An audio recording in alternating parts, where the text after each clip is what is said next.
Mesdames et messieurs, cher Franck Bouchy, j'ai rencontré le professeur Luc Montagnier l'été dernier dans le cadre d'un colloque pluridisciplinaire. Et voyant l'intérêt que je portais à son exposé, il m'a aussitôt proposé de venir témoigner ici à l'UNESCO avec toute l'attitude. Je le remercie pour cette invitation et je remercie Franck Bouchy pour l'animation de cette table ronde. Depuis cette première rencontre, je me suis efforcé de me documenter, discuter avec un certain nombre d'interlocuteurs. Pour autant, comme je ne suis bien évidemment ni expérimentateur, ni chimiste, ni biologiste, je suis aucunement qualifié pour juger des expériences de l'équipe Montagnier. Je n'attendais donc de moi aucun mot pour confirmer ou infirmer les résultats qui vont être présentés à l'expérience. De par mes thèmes de recherche, en revanche, j'ai quelques compétences en physique statistique. Je ne pourrais pas pour autant confirmer la théorie cohérente exposée par les professeurs Vitiello et Henry. Mon avis, cette théorie telle qu'exposée tout à l'heure a besoin d'éclaircissement et j'en reparlerai tout à l'heure quand je passerai à quelques questions. Et je jouerai ici principalement un rôle de témoin et de commentateur indépendant, m'efforçant de faire honneur à deux qualités fondamentales du scientifique, ouverture et scepticisme. Par rapport à tout ce que nous venons d'entendre, vous me verrez donc tout à la fois ouvert et sceptique, et c'est important de rappeler que les deux vont de pair en science. Alors, il est clair que l'ouverture est une qualité, il faut rappeler que le scepticisme en est aussi une, pourvu qu'il ne soit pas poussé jusqu'à l'extrême. Sur ce thème, le mathématicien et philosophe Bertrand Russell a écrit un texte célèbre et magnifique dans les années 1920 sur la valeur du scepticisme. Je m'efforcerai de lui faire honneur. Certains d'entre vous regretteront certainement que je ne m'engage pas plus dans telle ou telle direction, mais je crois que c'est mon rôle, dans cette configuration aujourd'hui, de rester aussi neutre et objectif que possible. Si j'ai accepté ce rôle, c'est aussi, et peut-être surtout, parce que les travaux du professeur Montagnier s'inscrivent dans une affaire passionnante qui faisait rage quand j'étais adolescent, ce que l'on appelle souvent l'affaire Benveniste, ou l'affaire de la mémoire de l'eau. Je dirais moi aussi affaire Benveniste, puisque Jacques Benveniste en était le protagoniste central, qu'il soit clair qu'il n'y a pas là la moindre nuance critique à l'égard de Benveniste. Et donc, quand l'affaire a commencé, j'avais 15 ans, j'étais un lecteur assidu de magazines scientifiques, je lisais avec ardeur tout ce qui se disait sur cette affaire, c'est resté gravé dans ma mémoire, de même que le traitement médiatique. Je me souviens très bien, par exemple, des dessins que vous pouvez trouver dans un journal satirique, et je sentais une certaine gêne en me demandant à l'époque ce que devait ressentir ce scientifique. En accord avec Franck Bouchy, je vais prendre effectivement un petit moment pour réévoquer cet épisode, puisque les travaux dont nous avons eu connaissance aujourd'hui s'inscrivent dans cette lignée. Et aussi parce que c'est une affaire qui reste extrêmement instructive, un cas d'école de différentes questions relatives à la science. Pour les besoins de l'exposé, je me suis replongé dans cette époque avec le secours de nombreuses sources. J'ai interrogé plusieurs témoins directs. J'ai même découvert avec stupéfaction que l'un de mes amis proches avait collaboré à certaines expériences de Benveniste en bénévole à l'époque. Parmi les références que j'ai consultées, je recommande tout particulièrement le passionnant ouvrage de Francis Beauvais, qui fut un temps collaborateur de Benveniste et resta proche de lui durant les presque 20 ans que dura cette partie controversée de son activité scientifique. Beauvais retrace le tout avec un luxe de détails et d'analyse, y compris des statistiques, témoignages de l'époque et des références très précises. On peut aussi lire les comptes rendus de journalistes comme Éric Victorino ou Michel de Pracontal, le récit émouvant de Benveniste lui-même, publié à titre posthume, les commentaires en ligne d'Alain Levesque, un ancien collègue de Benveniste. Tous ces auteurs ont des points de vue différents et parfois des conclusions différentes. Après avoir consulté ces documents, je dirais que personnellement, je trouve l'ensemble de l'affaire encore plus passionnant. Et pour reprendre une expression qui apparaît dans le texte d'Alain Levesque, il s'agit d'une légende scientifique qui restera certainement une des plus fascinantes de la fin du XXe siècle. Alors, c'est passionnant, en même temps c'est une tragédie, une réputation muette, une revue scientifique qui perd la tête, un débat public empli de confusion, un scientifique profondément et durablement blessé, et à la fin un décès prématuré que beaucoup de ceux qui le connaissaient ont attribué à la tension de l'affaire. Et comme dans la célèbre chanson qui évoque le sort d'un boxeur mort sur le ring, tous les acteurs de cet épisode complexe peuvent, de bonne foi disons, se renvoyer les uns aux autres la balle de la responsabilité. Alors, je suis ému de savoir qu'il y a des proches de Benveniste parmi nous, j'espère qu'ils ne seront pas attristés de m'entendre revenir sur l'affaire. Et je sais qu'il y a aussi des collaborateurs dans la salle, bien sûr, ils sont bienvenus pour contredire certains aspects de ma présentation si je fais des erreurs. Je ne referai pas vraiment l'historique, il est bien connu, il est tracé en grand détail dans les sources que j'évoquais. Je rappellerai juste les grands traits. Dans les années 80, Jacques Benveniste est un chercheur de grande réputation, travaillant à l'INSERM sur des sujets liés à l'allergologie. Un peu par hasard, il en vient à tester l'effet de très haute dilution sur une réaction dont il était spécialiste, la dégranulation des basophiles, qui sont une variété de globules blancs. Son équipe observe un effet persistant de très haute dilution, dont Benveniste rapporte qu'elle a été pour lui une complète surprise, puisque à cette dilution, il ne subsiste normalement plus aucune molécule active. L'article qu'il en a tiré, et qui est paru dans la célèbre revue Nature, pourtant incrédule après 2 ans de discussions et de rebonds, et puis ce fut une contre-enquête rocambolesque organisée par Nature avec le célèbre prestidigitateur James Landy, le démenti de l'article par Nature, la blessure de Benveniste et les mots-clés dont il fut l'objet, même si l'INSERM le préserva à son poste, le tumulte médiatique avant et après la publication, les nombreux doutes méthodologiques faits à Benveniste par toutes sortes de commentateurs, puis la reproduction, d'un certain sens, des résultats par Benveniste en collaboration avec Alfred Spira, dans un article paru au compte-rendu de l'Académie des sciences, sans pour autant que la communauté scientifique, et Spira lui-même, à vrai dire, soit convaincu. Puis la longue fuite en avant de Benveniste, s'acharnant à mettre au point des années durant des expériences qu'il voulait de plus en plus fiables, de plus en plus automatisées, laissant le moins de place possible aux reproches méthodologiques. Après la réaction de dégranulation des basophiles, il passe à une réaction de contraction d'un cœur de cobaye, allergisé et placé dans un appareil de Langendorf. Enfin, une réaction de coagulation du plasma sanguin. Dans ces 2 derniers cas, notamment, il explore, plutôt qu'une des très hautes dilutions, la possibilité de transmettre des informations biologiques à l'aide de signaux électromagnétiques, captés et retransmis dans le pur à des régimes de fréquence modérés. Dans cette marche effrénée, comme le retrace l'ouvrage de Beauvais, Benveniste alla jusqu'à fabriquer un automate destiné à éliminer toute intervention humaine autre que subjective et excepté des manipulations triviales. Cet automate fut étudié aux États-Unis par la DARPA, Defense Advanced Research Products Agency, qui ne souhaitait pas passer à côté de ses recherches, considérées comme spéculatives, mais potentiellement révolutionnaires. Au cours de toutes ces expériences, Benveniste et ses collaborateurs rapportent des milliers de résultats positifs et convaincants, y compris en scène d'aveugle, ou plutôt des expériences en aveugle dont les résultats sont effectués localement dans l'environnement de l'équipe, même si c'est avec un opérateur témoin extérieur à l'équipe.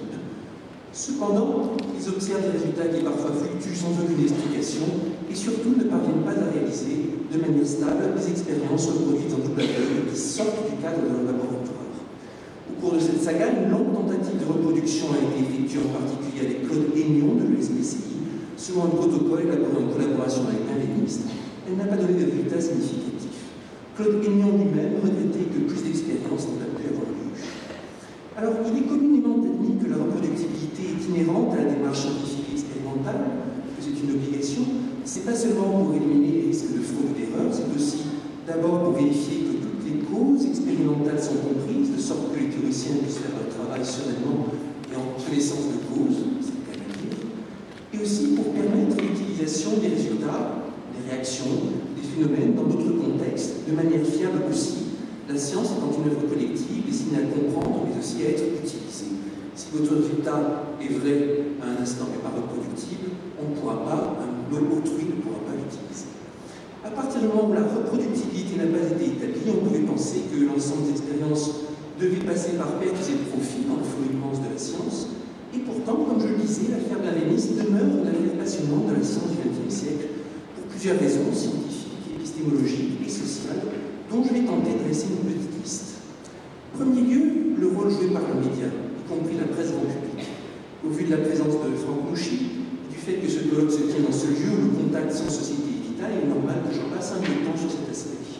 M. Mouchy était l'un des rédacteurs de l'article du Monde de juin 1988, à peu près concomitant à la publication dans Nature.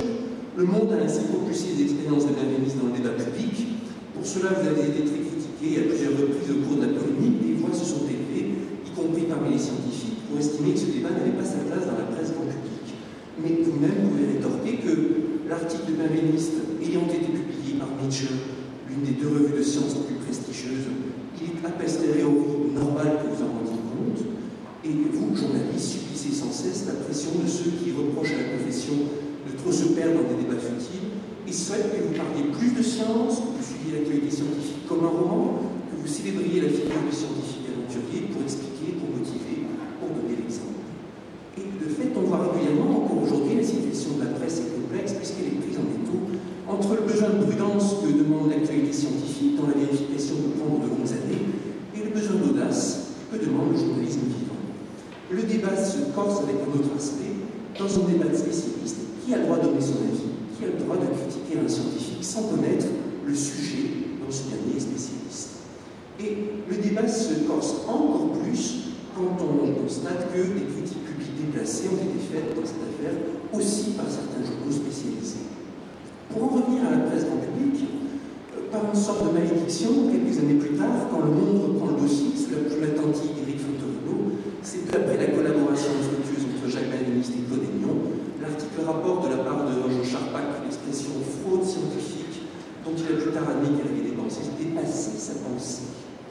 Jacques Benveniste attaque en justice et perd le procès. En fait, tout le monde y perd et l'amertume est encore renforcée. Si l'on prend un peu de recul et qu'on s'interroge en général sur le rôle des médias dans les débats ou les controverses scientifiques de ces dernières années, on est frappé par un nombre de fausses affaires. Pour citer quelques affaires connues, la fusion froide, autre affaire de mon adolescence, après les premiers résultats très médiatisés, sont venues des annonces audacieuses de réplication des expériences, et nettement plus tard, des travaux de laboratoire plus soigneux, plus prudents, concluant à l'impossibilité de réplication. Il est aujourd'hui admis par la communauté presque unanime qu'il s'agissait d'une erreur expérimentale. Par exemple, le neutrino supraluminique, le neutrino plus rapide que la lumière, signalé il y a quelques années avec de grandes précautions rhétoriques par les scientifiques du CERN, conscients de ce que cette découverte mettait à mal des pans énormes de la physique du XXe siècle, et une théorie qui avait été vérifiée avec une précision remarquable. Là aussi, les médias se sont emparés de l'affaire en pleine vérification, répétant à satiété le slogan choc qui frappait le public « Einstein s'est-il trompé ?» Dans sa grande majorité, le public scientifique restait très sceptique et de fait, cela s'est avéré être une erreur expérimentale, malgré les longues vérifications qu'avaient effectuées les équipes du CERN. Le démenti a fait, comme d'habitude, beaucoup moins de bruit que l'annonce, et nombre de chercheurs sont ressortis très déçus du traitement médiatique. Au moins, aucune controverse ne s'est ensuivie. Dernière affaire que je citerai, elle, beaucoup plus difficile, l'annonce faite en 2012 par l'équipe du professeur Géric Serralini d'une étude démontrant les propriétés carcinogènes du maïs Monsanto génétiquement modifié. Une affaire qui a vu les médias jouer un rôle très émotif, avec une couverture d'un magazine grand public, des clauses d'exclusivité, des photos saisissantes de reins cancéreux, et une discussion débordant dans la sphère politique sur des bases qui n'avaient plus rien de scientifique, avec des comportements stupéfiants pour les scientifiques, comme le refus de communication inconditionnelle des données des expériences. Cette affaire est d'ailleurs loin d'être finie, puisque l'article, après avoir été attaqué avec des arguments recevables sur sa méthodologie, a été annulé par la revue qu'il avait initialement publiée, une démarche de retrait inédite à laquelle je ne peux guère trouver de justification. Je me souviens très bien du débat parlementaire qui avait été organisé pour éclairer ce qu'on appelait d'abord l'affaire Serralini. Un journaliste évoquait l'impossible équation à résoudre dans ce conflit de fond entre le temps bref que demande l'information journalistique et le temps long que demande la recherche scientifique. À la lecture des récits détaillés comme ceux de Beauvais, on sent Benveniste lui-même partagé entre ces deux pôles. D'une part désireux de partager les possibles, y compris des résultats d'expérience, facilement partant pour une conférence de presse, généreux dans cet exercice, et d'autre part demandant avec raison d'être jugé sur le temps long. Pour ce qui est du temps court, on notera qu'après la première vague de polémique, Philippe Lazare, alors directeur général de l'INSERM, avait demandé explicitement à Benveniste de se tenir à l'écart des médias le temps de reconstituer son capital de confiance. Et pour ce qui est du temps long, Benveniste lui-même est à rappeler qu'il a fallu un quart de siècle pour reproduire les résultats d'ontologie sur un funèbre dans les synapses, et de longues années avant que soient reconnues les recommandations hygiénistes d'Ignaz Semmelweis, qui n'étaient fondées à l'époque sur aucune théorie scientifique, mais permettaient de sauver des vies humaines en dépit de l'incrédulité des académies de médecine, outrées en demandant aux médecins de se laver les mains avant une opération. Au passage, pour terminer sur cette question du temps long, même en mathématiques où la vérification est a priori juste une affaire de relecture, même si mes propres travaux sur l'amortissement Landau avaient été validés par des référés soigneux, je dois dire que j'ai été très soulagé quand une nouvelle démonstration est venue quelques années plus tard, confirmer ces résultats par une méthode différente. Et je vous rappelle que la nouvelle mathématique la plus sensationnelle du XXIe siècle, la preuve de la conjecture de Poincaré, a demandé 4 années complètes de vérification. Alors, si vous êtes journaliste et que vous devez suivre cette affaire, il faut être très adroit pour arriver à rester dans l'actualité sans déformer les choses. La seule conclusion claire qu'on peut en tirer, c'est qu'il faut toujours apporter avec prudence, bien sûr, et rappeler ce besoin de jugement sur le temps long comme je viens de le faire. Vous me direz qu'on le fait toujours, mais on le fait jamais assez.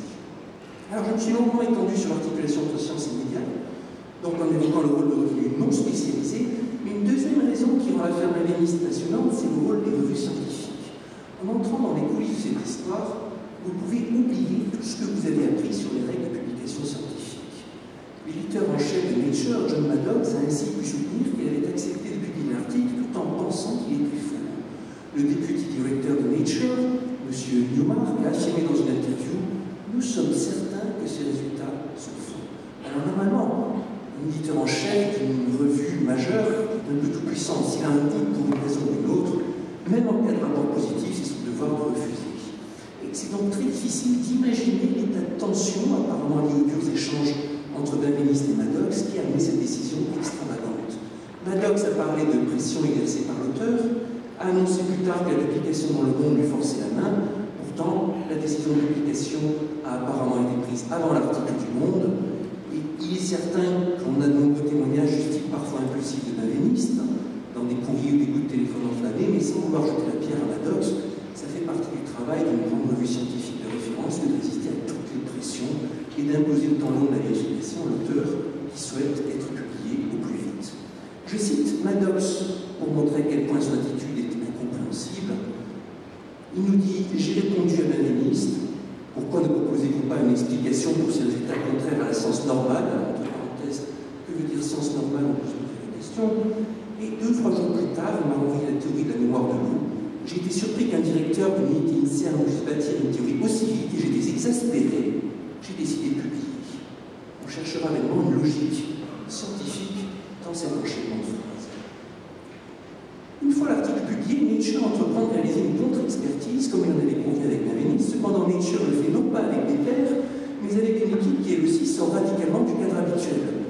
D'une part, Walter Seward, qui ne travaille pas dans le domaine de Benveniste, en fait, n'a jamais soutenu de thèse, mais se consacre principalement à l'éthique scientifique et au débuscage de fraude, faisant en public des discours enflammés sur ce thème. Et d'autre part, l'illusionniste James Randi.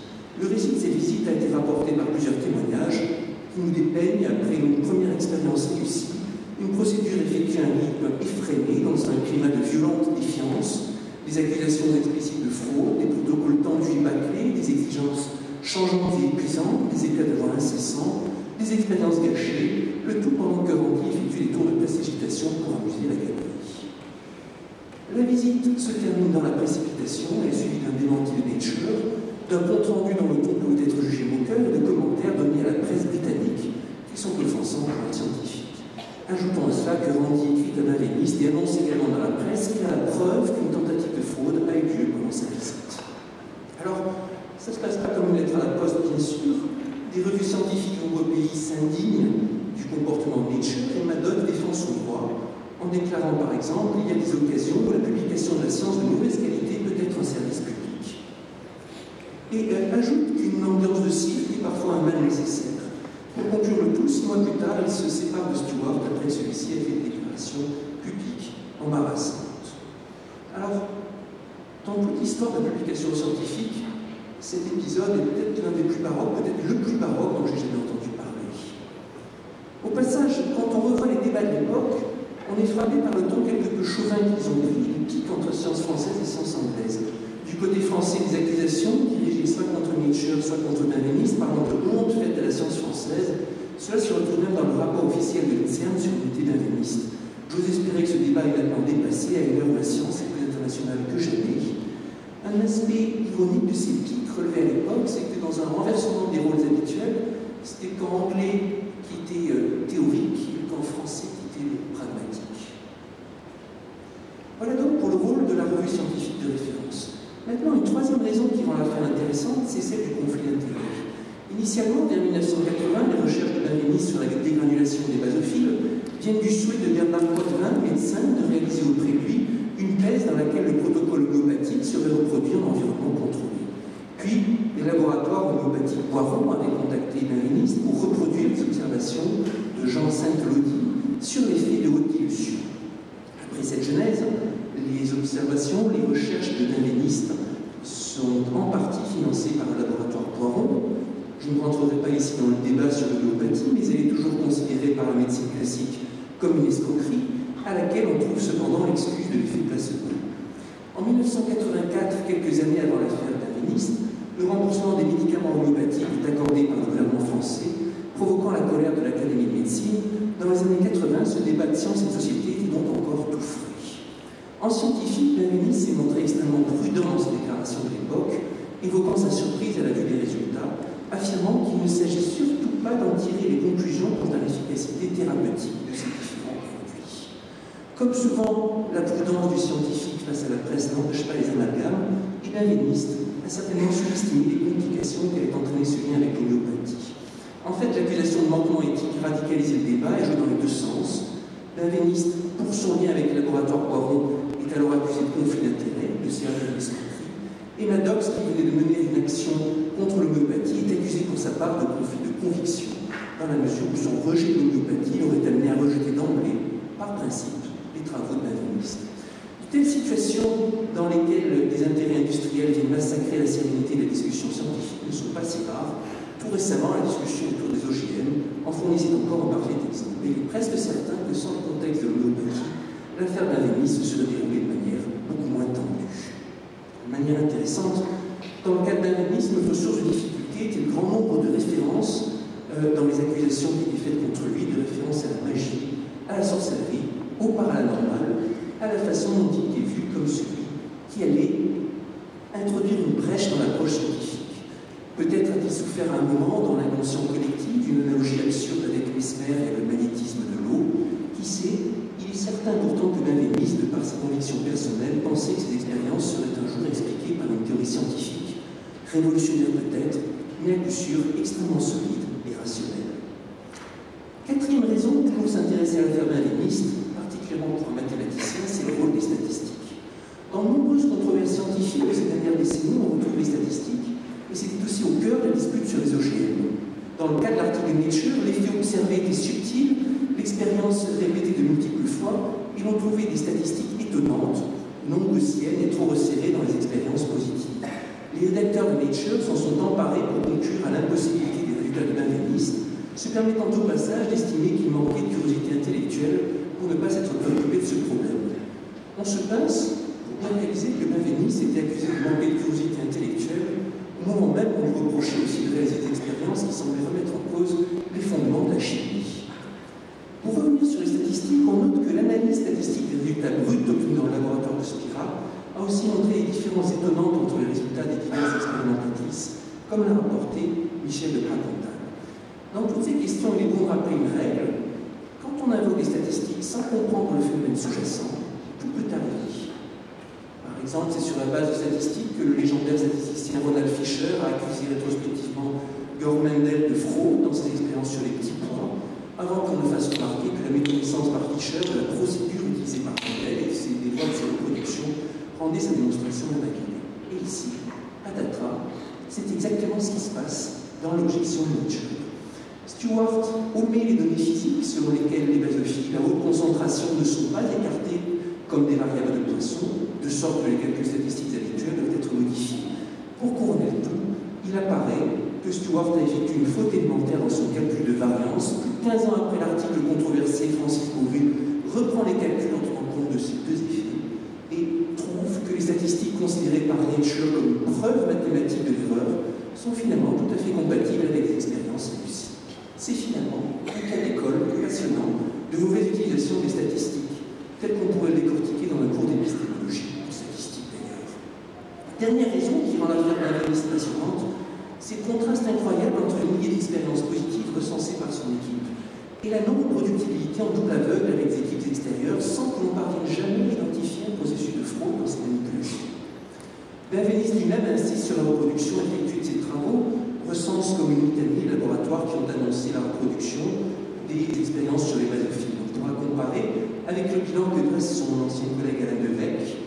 L'un des épisodes les plus controversés, celui de la reproduction par un laboratoire israélien, exigé par Nature en préliminaire à la publication, reproduction qui se déroule dans une ambiance passionnée et confuse, où Elisabeth Davenas, collaboratrice de Benveniste, est amenée à intervenir, ce qui amène d'interprétations contradictoires, un dialogue particulièrement confus, une sorte de répétition de ce que serait plus tard le triste épisode de la contre-expertise de Nature. D'autres équipes, Robert Foy, Saint-Claudy, Nice publie dans les années 2000 de longues expériences annonçant une reproduction des résultats de Benveniste, du moins dans leur principe, avec cependant des courbes peu claires et peu lisibles, différentes d'une équipe à l'autre. Les expériences sont significatives, mais ne reproduisent pas exactement les variations vues par Benveniste. Finalement, l'ensemble est insuffisant pour entraîner l'adhésion de la communauté. Et en fait, plusieurs fois dans la carrière de Benveniste, on voit se répéter un schéma où les expériences réalisées en public se déroulent très bien, voire à merveille dans un premier temps, avant de s'effondrer quand le protocole est renforcé. Dans la contre-expertise par Nature, la première expérience marche de manière impeccable et Randy n'identifie aucune source possible de supercherie.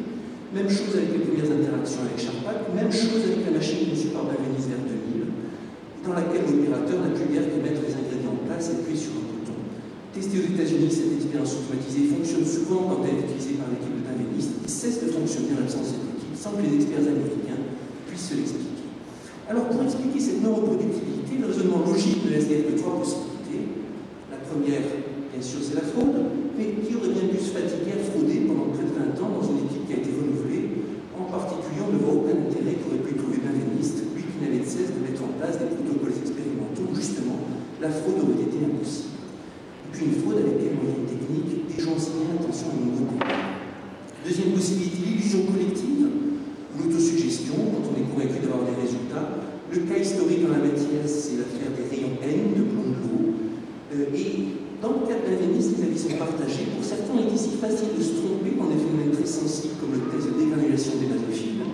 Pour d'autres, il y a dans les carnets d'expérience de l'équipe des données très convaincantes. Au sujet de l'interprétation, on note que de nos jours, avec un minimum d'intelligence artificielle, on pourrait facilement automatiser la phase de comptage des basophiles en la remplaçant par une reconnaissance automatique. Alain Levesque rapporte que dès la fin des années 80, des tests de comptage automatique existaient, avec des résultats moins variables que le comptage à l'œil nu. Il lui aussi insiste sur le caractère sensible et aléatoire de cette réaction de dégranulation. Se pourrait-il que l'ensemble soit dû à une autosuggestion et une sélection subjective parmi une foule de résultats difficiles d'interprétation? Certains témoins répondent qu'il n'y croient pas une minute.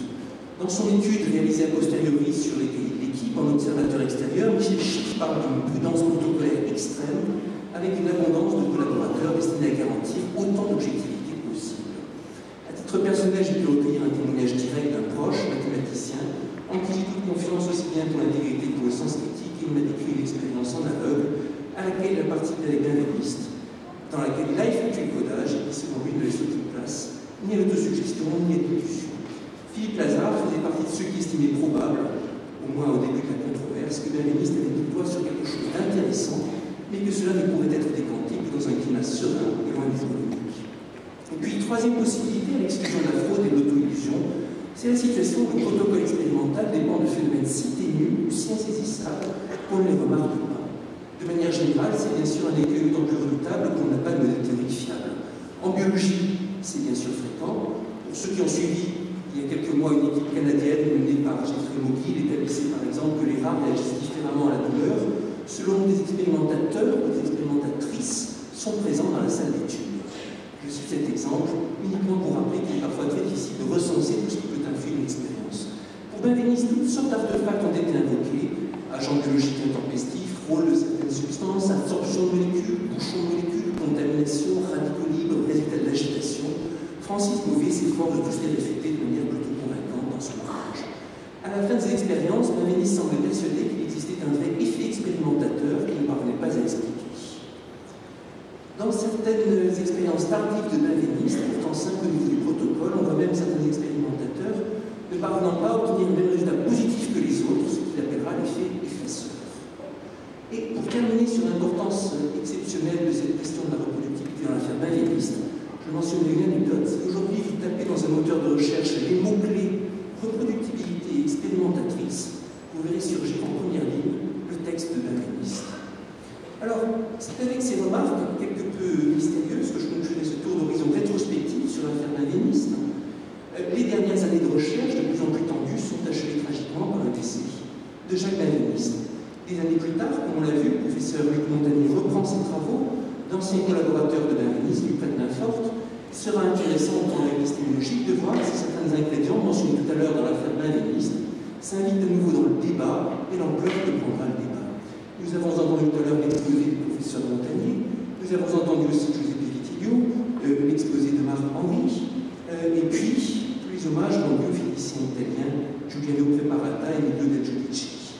Les idées de ce groupe avaient intéressé un analyste au plus haut point, lui qui voyait dans leur théorie des états cohérents une possible justification théorique de ce approche.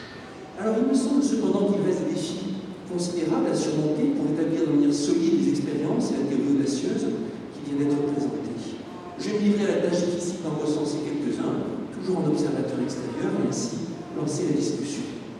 Premièrement, évidemment, il va s'agir dans cette affaire de mettre au point un protocole détaillé et beaucoup plus détaillé que d'habitude, je dirais. Si la communauté scientifique souhaitera scruter ces travaux à un niveau de détail considérable pour plusieurs raisons. Le premier, c'est le passé controversé et médiatisé des expériences benvenistes, l'explosion médiatique déjà reçue d'ailleurs par les nouvelles expériences du professeur Montagnier. Deuxième, est le caractère surprenant, bien sûr, de la biologie digitale, encore plus surprenant quand on note que l'équipe Montagnier indique, si j'ai bien compris, un effet particulier quand l'expérience est faite à partir de sujets qui sont malades. Le troisième est les potentielles applications médicales considérables mises en avant par le professeur Montagnier. Quatrième raison pour laquelle le degré d'exigence sera énorme, c'est la sensibilité extraordinaire aux conditions d'environnement dans la manipulation expérimentale des basses fréquences, sensibilité évoquée par l'équipe Montagnier, et la légendaire facilité de contamination des réactions telles que les PCR, laissant la porte ouverte à des soupçons de mal-identification des produits d'expérience. À ce sujet, on peut noter que l'importance du séquençage dans cette affaire, pour éliminer tous les doutes, n'est pas à négliger. On peut prévoir aussi que la prudence de la communauté scientifique sera renforcée par un climat ambiant quelque peu délétère après des affaires de fraude retentissantes et tragiques dans un contexte de course au résultat. Je vous rappelle que l'une des dernières affaires en date au Japon a abouti au suicide d'un chercheur respecté, probablement trahi par un collaborateur manquant d'éthique. Et, par une coïncidence macabre, également des articles dans Nature. Alors avec tout cela, vient ensuite la question de l'interprétation théorique. Donc j'ai bien écouté les exposés que nous avons entendus, physique, chimie, la théorie dacieuse présentée par les professeurs Vicchiello et Henry. Je n'ai pas d'expertise de physicien, mais de mathématicien spécialisé de physique statistique, et il me semble qu'il reste plusieurs obstacles à franchir, au moins demandant de plus en plus d'explications. Premier point, peut-être le plus important, comment concilier la métastabilité à température ambiante de cette cohérence, un phénomène qu'on imagine fragile s'il y a des interactions ténues, comment concilier ça avec le très robuste chaos moléculaire dont nous avons de nombreux indices. Le mouvement brownien dont parlait le professeur Henry, il a été observé dans l'eau, il a été observé dès le début des expériences de Brown, et il a été observé dans les fameuses expériences de Theodor Svedberg, de Jean Perrin, et dans ces expériences, parfois ce sont juste quelques particules colloïdales tombées dans l'eau, de l'eau pas pure, certes, et on voit des statistiques qui coïncident extrêmement bien avec l'image d'un mouvement brownien. C'est même comme cela qu'on a calculé historiquement le nombre d'Avogadro au début du XXe siècle, une affaire passionnante. Donc, question, comment concilier cette idée de cohérence avec l'idée du mouvement brownien en laquelle j'ai personnellement une grande confiance. La théorie, notre question qui vient à l'esprit tout de suite, dans quelle mesure la théorie est-elle prédictive par rapport à certaines des anomalies chimiques qui ont été rappelées pour l'eau, avec ou sans paramètres ajoutés dans la théorie. Deuxième point, au niveau de l'expérimentation, bien sûr, ça saute aux yeux la clarification du mécanisme d'émission des ondes, phénomène de résonance comme l'équipe Montagnier. Quel est le mécanisme de ce phénomène de résonance? Quel est le mécanisme des corrélations? Alors on connaît bien dans la littérature des phénomènes de corrélation spatiale ou fréquentielle liés à des interactions de matière. La plus célèbre est peut-être la localisation d'Anderson, et on trouve certains phénomènes de ce type aussi dans les expériences de Mathias Fink, communément décrites sous le nom de renversement du temps. Et dans ces phénomènes, l'effet est assez simple, les phénomènes de corrélation sont liés à l'onde plutôt qu'au milieu, en fait le milieu est typiquement désordonné dans cette expérience. Alors, une cohérence, il y a un ordonnancement de l'eau, ça mérite explication. Dans la droite ligne de la remarque précédente, question majeure, comment la structure fine de la molécule d'ADN est-elle explorée et recodée, si l'on peut dire? Alors, si on regarde les forces électrostatiques, les chimistes nous disent que la molécule d'ADN est fortement écrantée à courte distance du fait des ions phosphates et de leurs contre-ions. L'écrantage a donc deux conséquences a priori nuisibles dans ce contexte. D'abord, il empêche un effet électrostatique significatif à distance raisonnable, typiquement au-delà de la longueur de Debye. Et ensuite, il empêche les molécules d'eau qui viendraient sentir le grain d'ADN d'être très sensibles à l'arrangement moléculaire interne. Ça, ce serait dans une vision où les molécules d'eau se succèdent autour des particules. S'il s'agit maintenant d'un effet quantique, évidemment, un avantage et forte dilution, c'est de limiter les informations contradictoires qui représenteraient de multiples grains d'ADN en solution sur une configuration variable. Se pose alors bien sûr le problème de la faiblesse du signal et de la façon dont il peut se faire entendre dans un inévitable bruit de fond. Là, il faut y aller précisément sur les ordres de grandeur, je dirais, pour remporter l'adhésion. Toujours dans la ligne de ces questions, on revient d'un problème que Charpak avait déjà soulevé, peut-être de manière quelque peu abrupte auprès de benveniste. Comment encoder avec de basses fréquences un signal aussi complexe qu'une molécule faite de nombreuses bases ADN ou un basophile? Nous avons entendu parler d'un possible phénomène collectif de blocage de phase sur une longueur d'onde particulière dans l'exposé Vitelio. Comment imaginer cependant qu'une seule longueur d'onde, une seule phase permette de reconstituer toute la complexité? Si c'est juste une question d'une valeur, on s'attend à des problèmes majeurs dans l'espace des configurations pour trouver la bonne. Reste la possibilité d'un signal codé par une séquence temporelle ou par une séquence géométrique, mais alors la théorie reste à faire. Alors, Marc-Henri, de par l'expéromagnétisme, il faisait l'analogie avec la mémoire. Effectivement, si on a de nombreuses petites régions de cohérence réparties dans l'autre, avec une phase par région, on peut coder énormément de choses. Mais une mémoire dans un ordinateur est faite de morceaux qui sont fixes. Et c'est important quand on repère l'information. S'il y a de nombreux domaines cohérents qui se forment dans l'eau, on peut imaginer que ces domaines vont bouger les uns par rapport aux autres, entraînant une modification de l'information. Alors, qu'est-ce qui permet à l'information de rester stable sur des longueurs, sur des durées assez considérables? Il me semble qu'il y a une difficulté majeure de la théorie qui reste à expliquer. Cela étant dit, cette question théorique ne représente pas, à mon avis, la partie la plus immédiatement notable de l'article de l'équipe Montagnier, et je vais conclure sur l'évolution méthodologique de la question, une évolution fondamentale par rapport aux expériences benvenistes. D'abord, l'expérience présentée par le professeur Montagnier, quand on la couple avec une opération de séquençage, quand on la couple avec une opération de séquençage, l'interprétation a priori bien plus objective que les réactions testées par benveniste, dont l'appréciation conservait toujours quelques éléments de subjectivité. Ici, le résultat est un code génétique que l'on peut effectivement comparer avec précision avec un témoin, par exemple. Ensuite, le bruit en lui-même pourrait faire l'objet d'une méthode moderne d'analyse du signal, basée sur des techniques de big data peut-être. La détection et la reconnaissance de ce bruit, sa reproductibilité en elle-même pourrait être un problème purement physique intéressant et permettant de s'abstraire de tout ce qui est compliqué quand on parle de réaction biologique ou chimique, peut-être. Il s'agirait juste de mesurer la réaction de l'eau à une émission de cette perte, peut-être, en présence de molécules complexes, en présence d'ADN, de choses de ce genre. Et puis enfin, pour prouver au père, pour prouver à la communauté qu'il existe un effet extraordinaire, le protocole expérimental semble d'une grande simplicité. Certes, les auteurs décrivent une procédure très sensible, mais la phase délicate, si j'ai bien compris, consiste en l'encodage du signal, pas en son décodage. Supposons que l'équipe réalise un signal par des procédés soigneusement mis au point en interne, quels que soient les procédés, ça peut être de haute dilution, ça peut être l'agitation, tout ce que vous voulez, le recours à tous les simples. Du moment que le signal ainsi obtenu fait réagir une PCR de manière significative, vous aurez prouvé qu'il y a vraiment quelque chose. Pour caricaturer, si l'on suit les expériences réalisées par exemple par l'équipe Montagnier avec le groupe de Göttingen ou cet autre groupe en Italie, il suffira de rendre analogique au moyen d'une simple bobine les basses fréquences enregistrées digitalement, de soumettre un dispositif de PCR à ce régime, puis de séquencer le résultat. Cette vérification semble en théorie très simple, a priori très bon marché.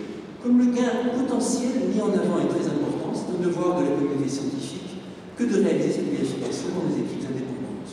Et si l'expérience est inexpliquée, alors si ça donne un résultat qu'on ne parvient pas à expliquer, ce sera comme pour les expériences historiques de Guénon du Cornoir ou de l'interféromètre de Michelson, on saura que l'équipe a effectivement mis le doigt sur quelque chose de fondamental et de révolutionnaire.